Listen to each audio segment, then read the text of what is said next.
햇빛이 창문을 통해 가득 내려오는 오후인데도 마음 한구석에 돌덩이처럼 무거운 것이 박혀 있어서 침대에서 일어날 용기가 나지 않는 경험이 있으신가요? 명백히 처리해야 할 업무들이 책상 위에 쌓여 있다는 걸 충분히 인식하고 있으면서도 손가락 하나 움직일 에너지조차 없어서 천장만 멍하니 바라보며 시간을 낭비하는 그런 기분 말입니다. 자신이 게으르기만 했으면 좋겠다고 생각하면서도 이상하게 뭔가 더 깊은 무언가가 빨려나가는 느낌이 든다면 지금 당신의 영혼이 위험 신호를 보내고 있을지도 모릅니다. 이것은 단순한 피로 상태가 아닐 가능성이 높습니다. 오늘은 당신을 올가매고 있는 그 무거움의 정체를 함께 살펴보겠습니다. 많은 사람들이 자신의 상태를 두고 내가 의지력이 부족한 거야 또는 최근에 왜 이렇게 나태해졌지? 라고 스스로를 질책합니다. 하지만 이런 생각은 마치 다리가 부러진 사람에게 빨리 달리라고 채찍질하는 것과 비슷한 잔인함이 있다는 점을 깨달아야 합니다. 심리 상태가 극도로 악화되어 일어나는 소진 현상은 휴식이 부족해서라기보다 견딜 수 없는 압박감의 파도가 방어막을 부수고 마음과 몸, 감정 전체를 침수시켜버린 상황에 가깝습니다. 이런 상태는 결코 개인의 성격 문제가 아니라 현대 사회가 만들어낸 광범위한 병폐라는 사실을 인정하는 것이 중요합니다. 실제로 2009년에 광대한 범위의 심리 연구를 진행한 결과를 보면 당시 성인의 약 76% 정도가 이러한 소진 증상을 경험한 적이 있다고 응답했으며 그중 절반에 가까운 41%는 일상적인 활동 자체가 어려울 정도로 심각한 상태였다고 합니다. 이는 한두 명의 개별적인 문제를 넘어 우리 시대 전체가 마주하고 있는 구조적 문제임을 여실히 보여주는 통계입니다.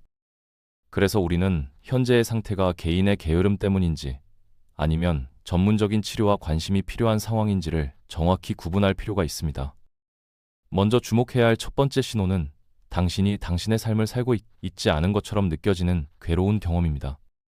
아침에 눈을 뜨고 세안하고 외출 준비를 하는 과정이 자신의 선택과 의지라기보다는 미리 정해진 프로그램을 따르는 기계처럼 느껴지는 현상을 말합니다. 심리학에서는 이를 해리 현상이라고 부르는데 극심한 스트레스에 노출된 뇌가 자신을 보호하기 위해 감정의 회로를 의도적으로 차단해버리면서 일어나는 증상입니다. 마치 두꺼운 방음벽 너머에서 세상을 관찰하는 것처럼 모든 것이 멀게 느껴지고 그 어떤 자극도 당신의 마음에 닿지 못하는 공허함만 가득 채워집니다. 트라우마를 겪은 많은 환자들이 호소하는 이 증상은 익숙한 공간이 낯설게 느껴지거나 거울에 비친 자신의 모습이 남처럼 여겨지는 불안감을 동반하곤 합니다. 게으른 성향의 사람들은 자신의 욕구와 정서에 충실하면서 현재의 편안함을 만끽하는 경향이 있습니다. 반면 심각한 소진 상태의 사람들은 기쁨도 슬픔도 느끼지 못하는 회색빛 무감각 속에서 고통스러워하며 과거에 생기 넘치던 자신을 잃어버렸다는 깊은 상실감에 빠져 있습니다. 이것이 단순한 피로가 아니라는 명백한 증거이기도 합니다. 두 번째로 확인해야 할 결정적인 차이점은 자신의 과거 모습을 돌아보는 것입니다. 게으름이라는 기질은 사람의 성격에 깊숙이 자리한 특성이어서 시간이 지나도 크게 변하지 않는 안정성을 유지합니다. 처음부터 노력을 좋아하지 않고 편안함만 추구해온 사람들은 애초에 뭔가를 이루려는 열망 자체가 약할 수밖에 없습니다. 그런데 흥미로운 점은 진정한 소진 상태는 오직 누구보다 열정적으로 달려온 사람, 자신의 분야에서 뛰어난 성과를 내기 위해 쉴 새 없이 노력해온 사람들에게만 찾아온다는 것입니다.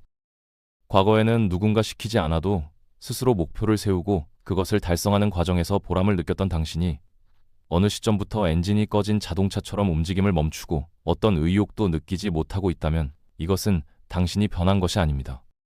오랫동안 과도하게 달려온 결과로 당신의 심신이 과열되어 멈춘 것일 뿐입니다. 이런 상태에 이른 사람은 대부분 자신을 혹독하게 몰아붙였던 사람들이라는 점이 가장 비극적인 부분입니다.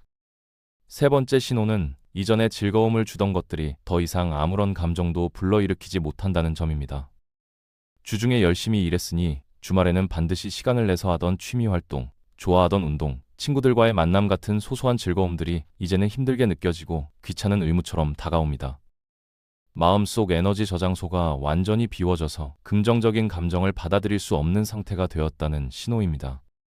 게으른 사람들은 싫어하는 일은 미룰 수 있지만 자신이 좋아하는 것들에는 누구보다 몰입하는 모습을 보입니다. 반대로 극도의 소진 상태에 있는 사람들은 어떤 종류의 자극에도 즐거움을 경험하지 못하는 쾌락 감각 둔화 현상에 빠집니다. 더 심각한 것은 자신이 그토록 사랑했던 일이나 직업까지 혐오의 대상으로 변해간다는 점입니다. 과거의 열정이 컸던 만큼 현재의 좌절감도 크다는 것을 의미하며 이는 얼마나 큰 손상이 일어났는지를 보여주는 슬픈 신호입니다.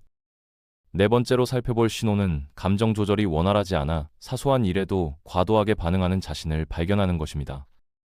평소 같으면 웃고 넘어갔을 동료의 농담이나 가족의 작은 실수에도 갑자기 화가 치솟고 순간적으로 기분이 바닥으로 떨어지는 등 감정 기복이 매우 심해집니다.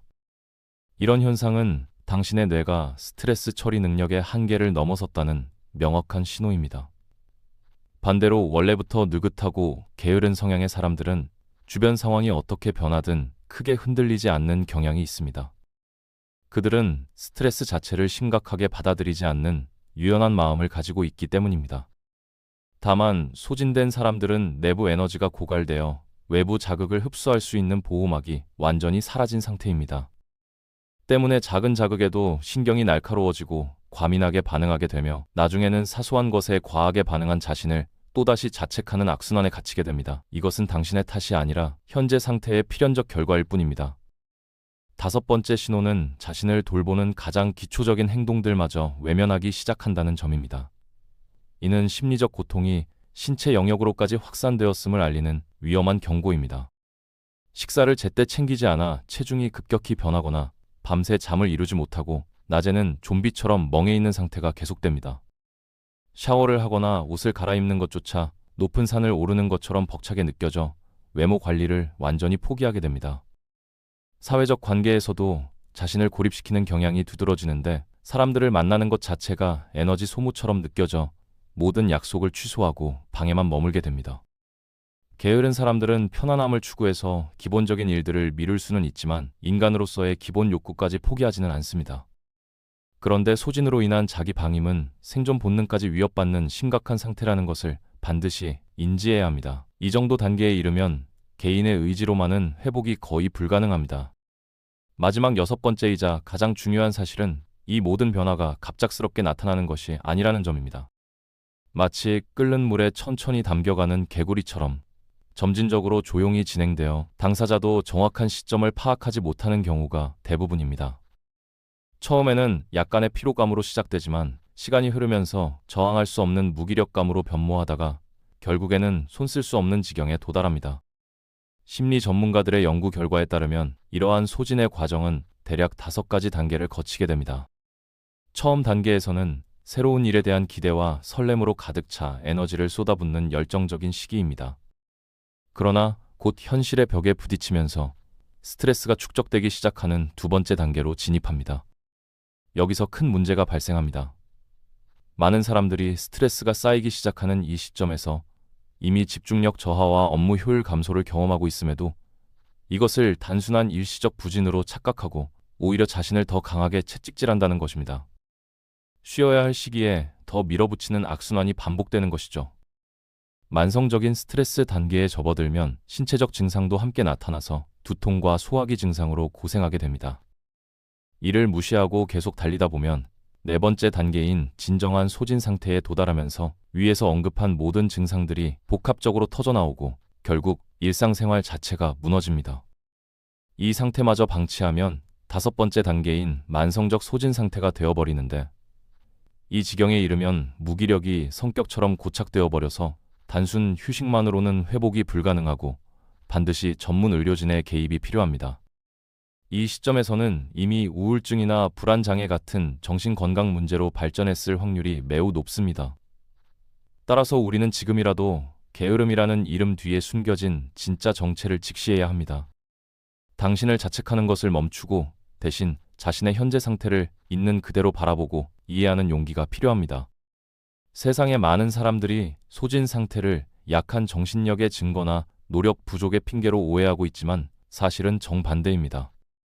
당신이 이 상태에 이르렀다는 것은 당신이 그동안 얼마나 치열하고 열정적으로 살아왔는지를 증명하는 것입니다. 이는 당신의 약점이 아니라 당신의 노력과 헌신이 얼마나 컸는지를 보여주는 흔적일 뿐입니다. 지금이 바로 멈춰서서 자신을 돌봐야 할 시점이라는 신호를 당신의 영혼이 보내고 있다고 생각해 보세요.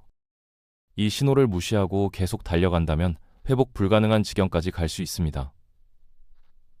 따라서 망설이지 말고 주변 사람들이나 전문가와 솔직한 대화를 나누어 마음의 짐을 덜어내는 것이 중요합니다. 만약 이 이야기를 들으면서 이건 내 얘기잖아 라는 생각이 들었다면, 혹은 당신의 주변에 이런 증상으로 힘들어하는 사람이 있다면 지금이 행동할 시간입니다. 정신적 탈진은 부끄러워할 일도 아니고 숨겨야 할 약점도 아닙니다. 적절한 시기에 올바른 도움이 주어진다면 충분히 극복할 수 있는 일시적인 위기일 뿐입니다. 과거의 활기찬 모습으로 돌아올 수 있다는 것을 믿으세요. 전문가의 도움을 받는 것도 좋지만 가장 먼저는 자신을 책망하는 것을 멈추고 따뜻한 마음으로 자신을 대해주는 것입니다. 당신은 노력했습니다. 정말로 열심히 했습니다. 이제는 자신을 품어주고 치유할 시간입니다. 시청해주셔서 감사드리며 더 좋은 영상으로 찾아뵙겠습니다.